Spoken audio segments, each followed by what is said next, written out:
Hello! Est-ce que ça t'est déjà arrivé de terminer ta journée vidée? Tu enchaînes les tâches les unes après les autres, ta to-do list avance bien, mais tu as l'impression d'être de moins en moins efficace au fur et à mesure de la journée. Afin de terminer ta to-do list, tu choisis de finir un peu plus tard, afin de partir l'esprit tranquille, et ça devient presque une habitude. Ça te parle ce que je te décris? Comme tu le sais, ce podcast en est à ses débuts, et j'ai besoin de ton aide pour le faire connaître à plus de personnes. Si tu aimes ce que je te partage, peux-tu t'abonner, partager, voire donner une bonne note sur ta plateforme d'écoute et m'aider à faire vivre ce podcast?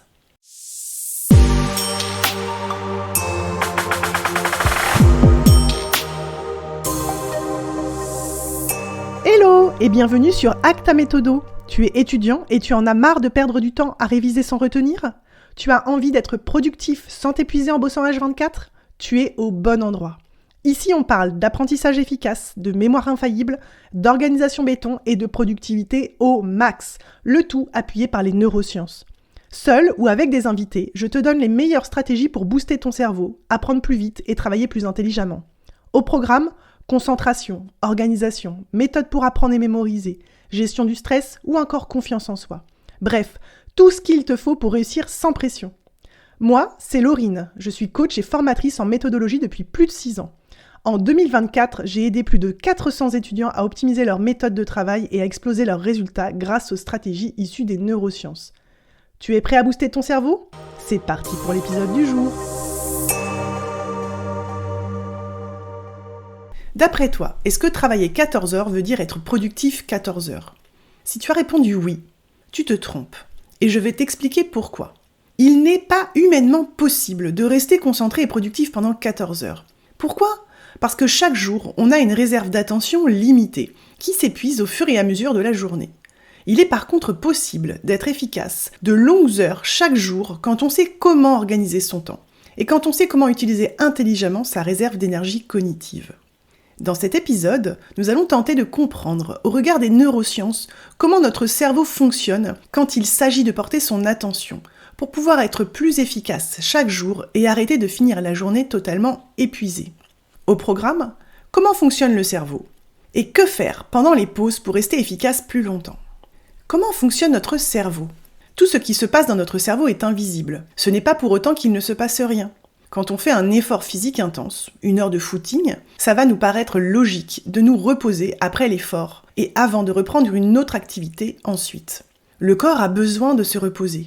Étrangement, ça nous paraît beaucoup moins logique et on a tendance à raisonner de manière totalement différente pour le cerveau. On va enchaîner sans pause de nombreuses tâches, alors même qu'on est crevé. Prendre une pause est souvent considéré comme une perte de temps quand il s'agit de tâches intellectuelles. Et si on considérait notre cerveau comme les muscles de notre corps pour changer, et qu'on prenait le temps pour vraiment se reposer? Avant de plus développer, je vais te donner un fun fact. Le cerveau consomme entre 20 et 25% de l'énergie du corps, alors qu'il ne représente que 2% de son poids. Allez, je vais t'expliquer ce que c'est que l'attention. L'attention, c'est comme un filtre. Et grâce à ce filtre, tu vas pouvoir te concentrer sur une chose et laisser d'autres choses de côté. Quand tu as un défaut d'attention, ou que tu as du mal à rester concentré, c'est souvent que ton cerveau n'arrive pas à filtrer correctement et que plusieurs stimuli se disputent la place. Le lobe préfrontal, responsable du choix du stimuli prioritaire à un moment T, n'est alors pas capable de faire correctement son job, et c'est pour cela que tu as du mal à te concentrer efficacement. L'attention peut se porter sur les stimuli qui peuvent être internes, les sensations comme la faim, le froid, la douleur, tes pensées ou tes émotions. Et elle peut être également sur des stimuli externes, comme le bruit, la température extérieure, les notifications de ton téléphone ou de ton ordinateur, et toutes les tâches que tu dois faire. Notre attention peut être diffuse ou focus. Lorsque l'on révise, lorsque l'on lit, par exemple, on va avoir une attention focus sur une tâche.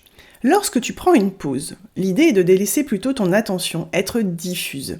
C'est-à-dire que tu relâches ton attention de la tâche en cours pour laisser ton esprit libre. Ce n'est pas pour autant que ton cerveau arrête de fonctionner. En effet, il continue de travailler en arrière-plan pour lier les nouvelles connaissances, aux anciennes et donc favoriser la mémorisation, ou tout simplement résoudre les problèmes que tu étais en train de résoudre, mais en fait il va le faire de manière assez naturelle, et c'est pour ça par exemple que quand parfois tu es en train de faire autre chose comme marcher ou faire du sport, parfois tu as tout de suite la réponse à un problème sur lequel tu étais en train de bûcher précédemment, et en fait au moment où ton cerveau est finalement au calme, il est toujours en train de travailler sur le problème sur lequel tu étais précédemment. Tous les jours, ton cerveau alterne entre ces deux modes. Et plus tu passes de temps en mode focus, plus tu vas épuiser rapidement ta réserve d'attention. Il va donc être nécessaire de faire des pauses pour ne pas te cramer trop vite et réussir à rester efficace et productif plus longtemps.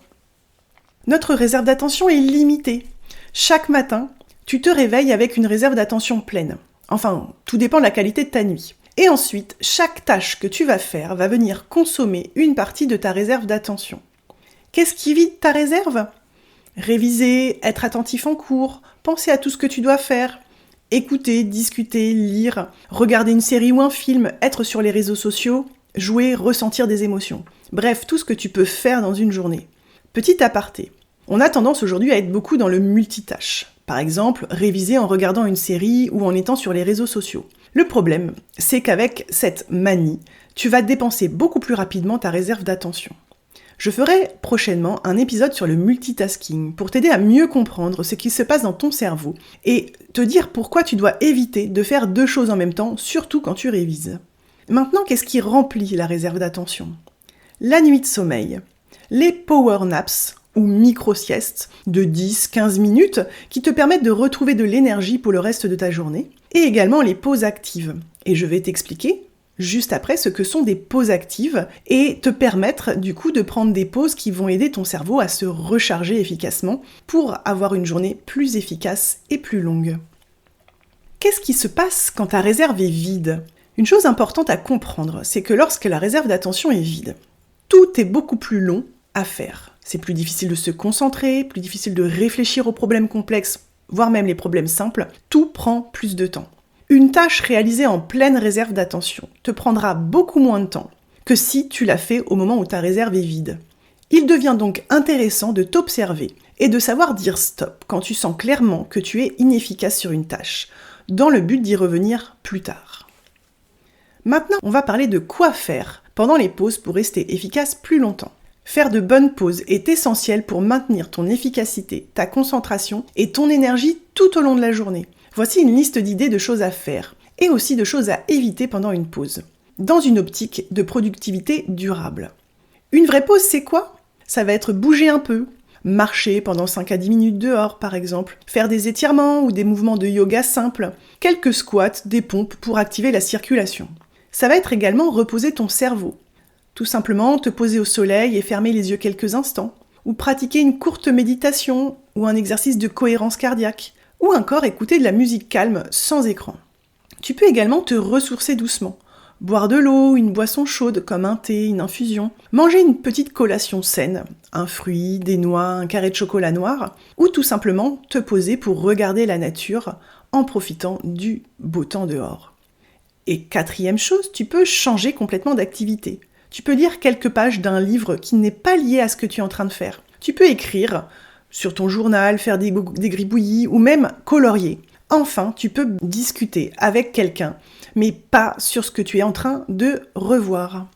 Et qu'est-ce que ce n'est pas une pause ? Une pause, ça n'est pas scroller sur ton téléphone sans but. Les réseaux sociaux et les vidéos courtes de TikTok, Instagram ou les shorts de YouTube sont une vraie perte de temps et surtout, ils vont dépenser ton énergie cognitive beaucoup plus rapidement. Évite également de te surstimuler mentalement.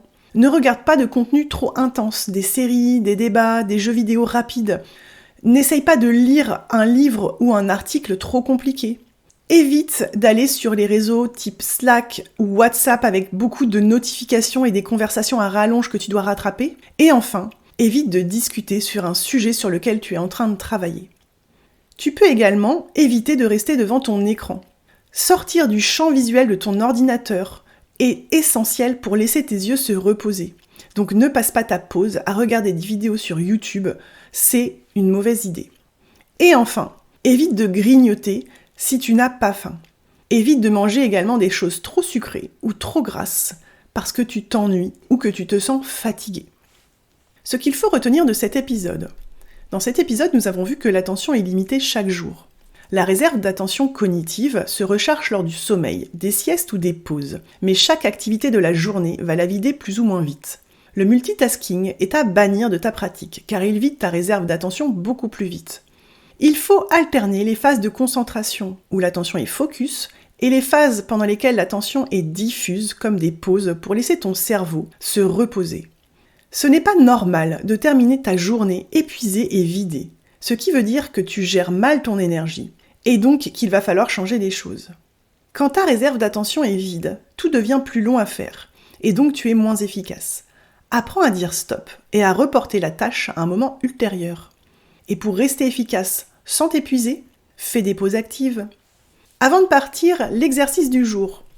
Je t'invite à te préparer un thé ou un café, à aller te poser au soleil et à fermer les yeux quelques instants pour respirer en te concentrant sur la sensation du soleil qui réchauffe ta peau. Cette pause va te permettre de repartir avec une bien meilleure énergie ensuite et de pouvoir te remettre au travail ultra focus. Allez, nouveauté dans ce podcast, je vais te partager un de mes coups de cœur du moment. Je viens de terminer la lecture de la 25e heure de Guillaume Declercq, Baudine et Jérôme Dumont, que je te recommande si tu veux apprendre à devenir plus productif. Je trouve que ce livre serait un super cadeau à faire à tous les jeunes qui rentrent dans la vie active, afin de leur donner des clés pour mieux gérer leur temps et leur énergie au quotidien. Cet épisode est terminé, je te remercie pour ton attention et je te dis à bientôt. Bye! Bravo pour ce temps que tu as pris pour toi et maintenant il ne te reste plus qu'à passer à l'action. Si cet épisode t'a plu, pense à t'abonner pour ne rien rater et à le partager à quelqu'un qui veut, lui aussi, hacker sa méthode. Rejoins-moi sur Instagram sur Laurine Optimind Coaching pour plus d'astuces sur comment apprendre à apprendre et mémoriser, l'organisation ou encore la productivité. Tu peux retrouver les notes de cet épisode dans la description. Allez, on se retrouve très vite et d'ici là, réfléchis à ce qu'on vient de voir ensemble et passe à l'action. Bye!